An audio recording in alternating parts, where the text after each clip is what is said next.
오싹한 건축과 예술의 도시 스페인 바르셀로나. 천재 건축가 가우디가 도시에 남긴 유산을 보기 위해 전 세계에서 찾아오는 관광객으로 언제나 북적이는 도시입니다. 곳곳을 채운 예술의 걸작을 지키며 스페인 최대의 관광도시가 된 이곳에서 광주시는 관광 발전 비전을 찾아보려 합니다.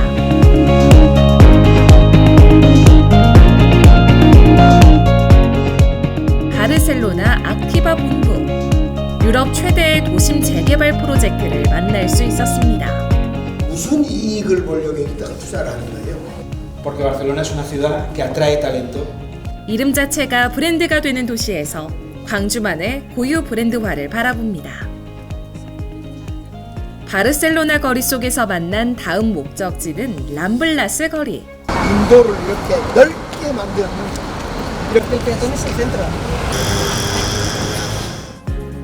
차도를 양측에 두고 한가운데 보행 도로가 넓게 생기자 차는 사라지고 대신 시민의 아름다운 일상이 채워졌습니다. 다음으로 찾은 곳은 22 아로바 혁신지구.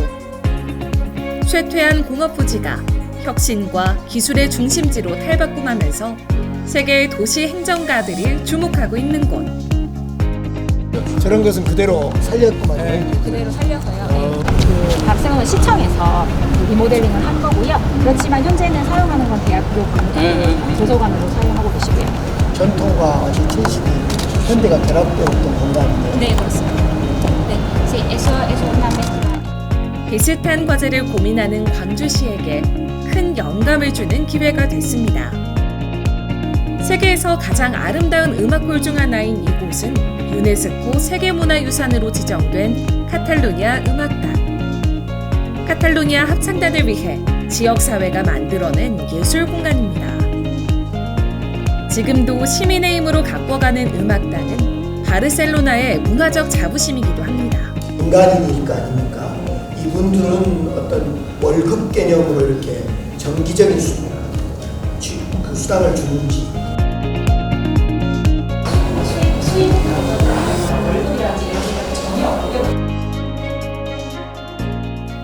시민들의 대중모금으로 만들어진 공연장은 소중한 마음을 하나하나 기억하고 여기서 시작된 예술에 대한 작은 열정이 도시의 가치를 높이고 있습니다.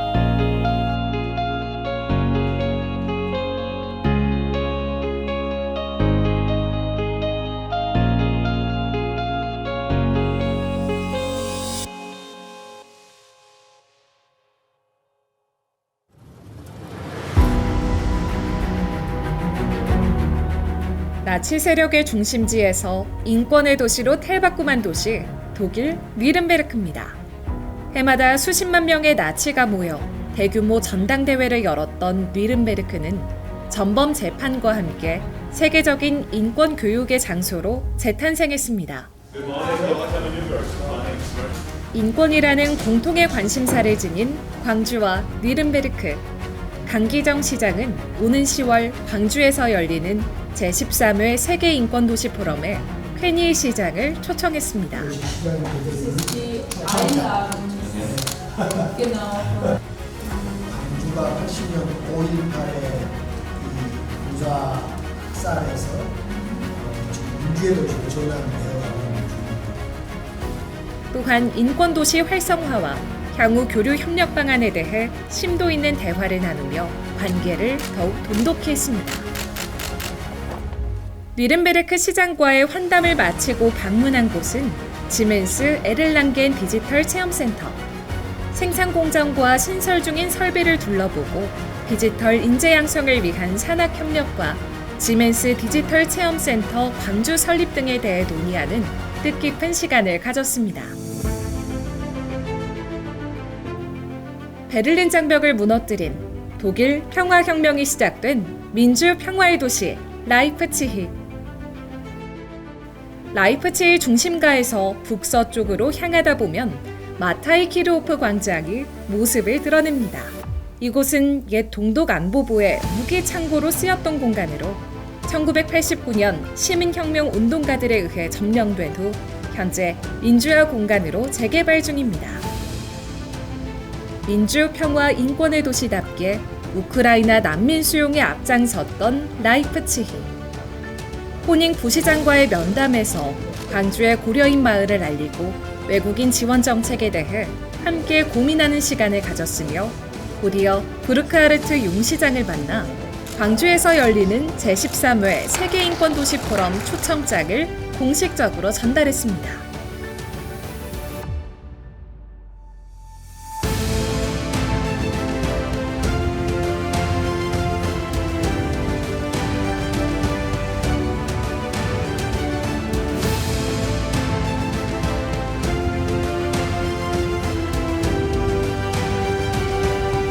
베를린 장벽이 무너진 이후 이념 전쟁이 사라진 곳에 자유가 깃들었다는 상징성이 생기면서 전 세계 예술가가 모여들어 예술의 수도라고도 불립니다. 예술만큼이나 스포츠 클럽이 활성화된 베를린.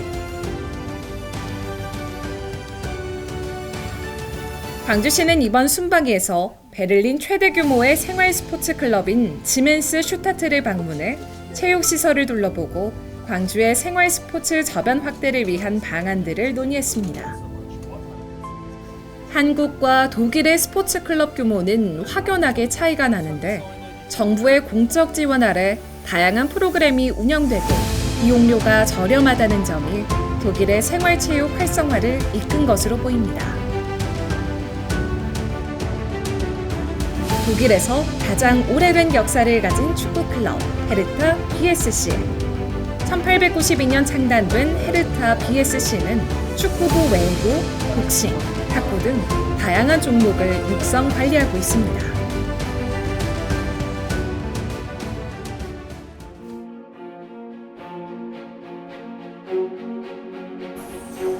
미래 세대에 대한 역사 교육과 함께 전쟁 피해와 보상을 위해 설립된 기업 책임 미래재단. 미래 세대에 대한 역사 교육과 함께 전쟁 피해와 보상을 위해 설립된 기업 책임 미래재단.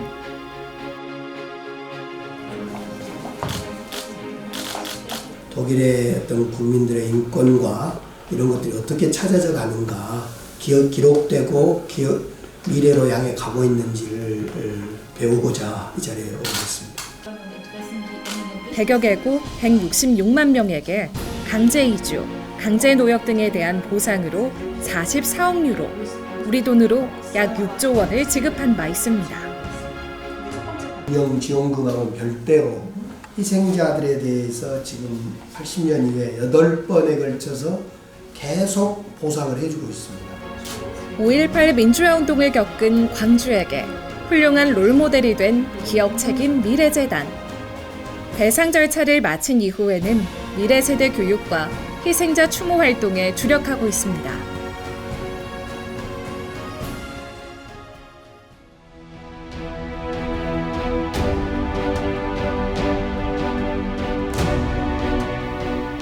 독일 정치의 중심 녹색당. 녹색당은 환경 반전을 기치로 내걸고 결성된 독일의 연립여당으로 전 세계 녹색당 운동의 본류이자 녹색 정치 운동에서 가장 성공한 사례로 손꼽힙니다. 생태적 가치, 사회정의, 다양성 존중 등 세계 녹색당 헌장을 토대로 정치 활동을 펼치고 있으며 2012년에 창당한 한국 녹색당은 아시아 태평양연합의 일원으로 참여하고 있습니다. 2025 세계양궁선수권 대회 개최를 앞둔 광주.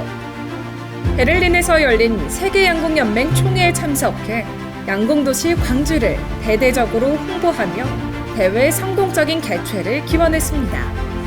올림픽 금메달리스트를 비롯해서 세계적인 실력의 군사들을 많이 배출한 곳이 광주이고 광주 국제양궁장 등 훌륭한 인프라를 갖추고 있는 곳입니다. 베를린 대회를 성공적으로 치르고 난 2년 후 광주는 축제의장이 될 것입니다. 세계인의 시선이 광주로 향할 것입니다. 분단의 역사를 끝내고 통일의 수도가 될 베를린의 기운이 전 세계 유일의 분단 국가인 대한민국 그리고 광주로 이어지길 바랍니다. 2025년 세계 양궁 선수권 대회가 지구촌의 평화의 메시지를 전달할 수 있도록 세심히 준비하겠습니다. 25년 광주에서 뵙겠습니다. 감사합니다.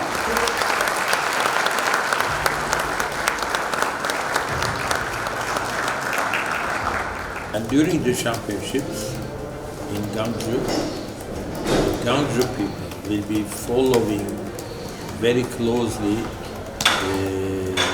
very well-known Korean archers. It will be a great opportunity for them.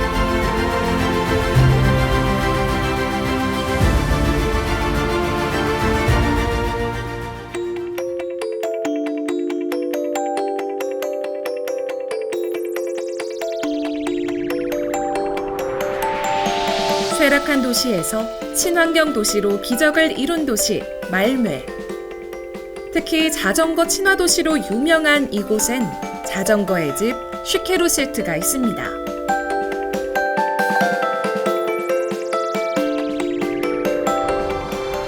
다양한 아이디어가 실현된 친환경 도시를 넘어 스타트업 육성을 통해 청년들이 살고 싶어하는 도시로의 변화를 꾀하며 말뇌의 기적을 일군 친환경 첨단 도시. 공유 자전거를 타며 광주의 자전거 시책을 점검해보고 벤치마킹이 가능한 정책에 대한 고민도 이어가면서 자전거 친화 도시 광주를 그려봅니다.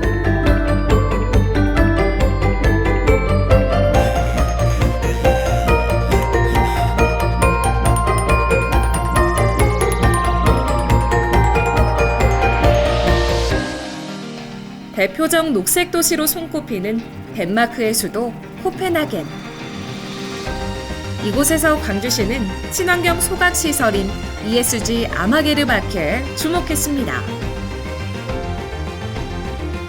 스키장과 등산로, 암벽 등반 등 다채로운 여가 복지 공익시설은 물론 유려한 건축 디자인을 자랑하는 최고의 관광지로 부상하고 있는 아마게르바케.